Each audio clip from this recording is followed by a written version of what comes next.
Pounders? Welcome back. Today we're doing a Battle Royale for the championship round on Underdog. And if you don't already know, you start in 1 QB, 2 wide receivers, a running back, a tight end, and a flex. It's half-point PPR, pretty standard scoring. After that, 25K up top to the big man. You have 12K for second place. Today, I'm here to give you my personal rankings from someone who has won Battle Royale, someone who knows the strategy behind it, to kind of give you guys an insight on how to play, what you should be thinking throughout the draft. So we're going to start off with Jamar Chase and Kelsey, 2 positional players that I've been scooping as much of possible in all of these drafts. So Chase, Kelsey, I have Burrow as my number 1 QB this week. Call me crazy, but just game script thinking. Philly versus San Fran. What kind of game do we think this is going to be? San Fran extremely good against QBs, ranked 4th least points allowed to QBs. Joe Burrow against KC. KC has the weakest defense. It doesn't take a genius to kind of formulate a plan of what we think is going to happen in some of these games. So Chase and Burrow is a very common stack that I've been getting. And if I don't get Chase and Burrow, I'm going Kelsey. I'm mixing it up, sometimes getting CMC with Kelsey. AJ Brown. Where'd the A.J. Brown hate come from? Because of one game where he looked a little banged up? I get it. It's kind of scary. But remember what DK Metcalf just did against San Fran? Put up 30.5 points on Underdog on this same defense. They give up big plays. Now, A.J. Brown is that big play guy. It only takes him 2 big plays for him to break the slate. So let's keep that in mind. Let's go back up here real quick. We got CMC at running back, followed by Joe Mixon. Extremely thin at running back this week. If I'm not getting one of these 2 guys, I'm pretty much going Isaiah Pacheco or sometimes a solo Elijah Mitchell. This 3-headed running back crew in Philly, not something I really want to jump on. So CMC, Joe Mixon. If we don't get CMC, I like to run with the story of, okay, it's Elijah Mitchell's week to get maybe 1, maybe 2 touchdowns. And you got to tell yourself a story when you're drafting these. If your team doesn't make sense, if you can't tell a story of how it wins, then you got problems. Brock Purdy you won't see on here. Last picking Brock Purdy if these 3 QBs go. And if someone picks Brock Purdy, then we'll find a way to correlate Patrick Mahomes late. Devonta Smith. Been climbing up draft boards. I've actually seen him drafted before A.J. Brown a lot recently. So is it right? Is it wrong? Time will tell. A.J. Brown has the bigger play potential, in my opinion. Deebo Samuel, probably the best value wide receiver on the slate. Best value wide receiver and running back. I have him ranked way up here. And I almost want to put him in front of Devonta Smith. So Deebo, grab as much of him as possible. Tight ends. Tight ends are tricky this week. If someone's going too tight end heavy, we are going to have to be smart about it. If you see a guy that's picking back to back and he doesn't have a tight end,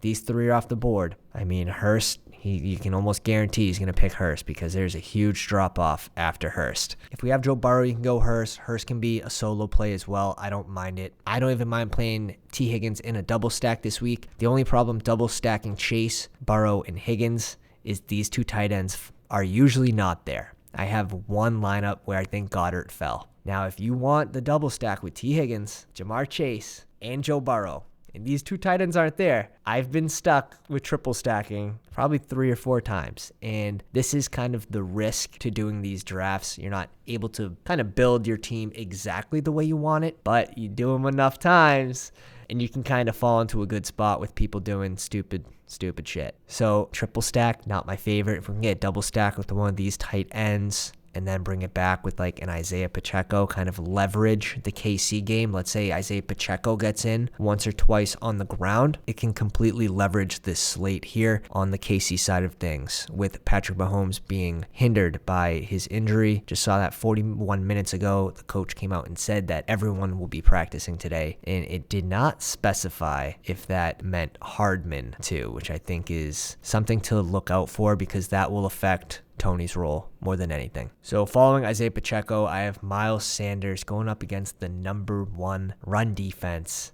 And we saw what San Fran did last week. Absolutely just completely put a stop to Zeke and Tony Pollard. Man, if Sanders gets in there in the red zone, you're pretty much hoping that he doesn't get sniped by Boston Scott or Kenneth Gainwell. So it's kind of a sticky situation with Miles Sanders. He's probably the biggest dart throw in my opinion.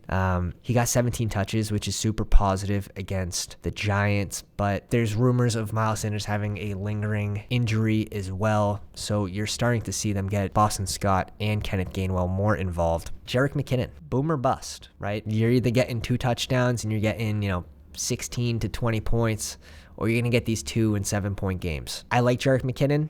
I'm going to be pairing him with my Patrick Mahomes lineups. The lineups I have Patrick Mahomes, I'm probably not going to pick Isaiah Pacheco because he's not the pass catching back. So you got to sort of make sense of these lineups a little bit. Joe Burrow, you can pair with Joe Mixon, catching a lot of balls this year. Moving on, Elijah Mitchell. He has 2 touchdown upside. He's already shown his first game back. He just had 14 touches against Dallas. CMC re-aggravated his calf. Hashtag McCaffrey. And I like Elijah Mitchell. I had him in this range before he started moving up everyone's draft board. Juju, he's on the field, right? He's on the field 75% plus every single game. Tony, he's out there 20 to 30%. If Hardman comes back, it's going to eat into that a little bit. Juju, I think, is the safest wide receiver you can play. And Tony and Juju are both being drafted every draft, so there's no real difference of leverage. Like, Tony's being drafted every single draft. Juju's being drafted. In my opinion, draft the guy who has more upside that's on the field for a majority of the plays. I get Tony is the red zone gadget guy, but give me Juju. Tyler Boyd, low upside, unexciting pick, in my opinion. In a vacuum, I have him extremely close to Hayden Hurst. MVS, kind of similar thing. Like, he's on the field, but like low volume, low upside. Can't catch the ball. It's been ugly since Green Bay. And these are the dart throw guys. You have Quez Watkins, absolute dart throw. Can he break a long play? Sure.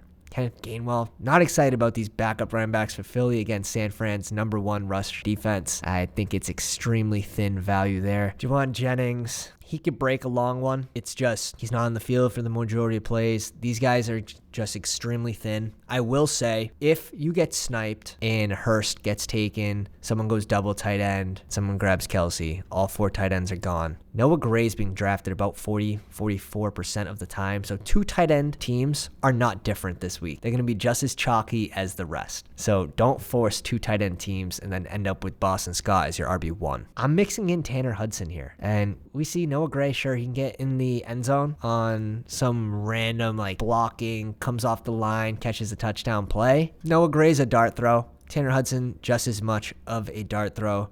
And he was out there for about 30% of the snaps, mostly blocking for Cincy. But he can get in the end zone, very similar to Noah Gray. Guys, I hope you enjoyed those free rankings. We're going to be releasing our 2023 off-season draft guide for free. Rankings from tournaments as well as cash games just to our subscribers. So make sure you take advantage of that. We can't wait to see you guys in the live streams as well as the live drafts. Join the Pounders.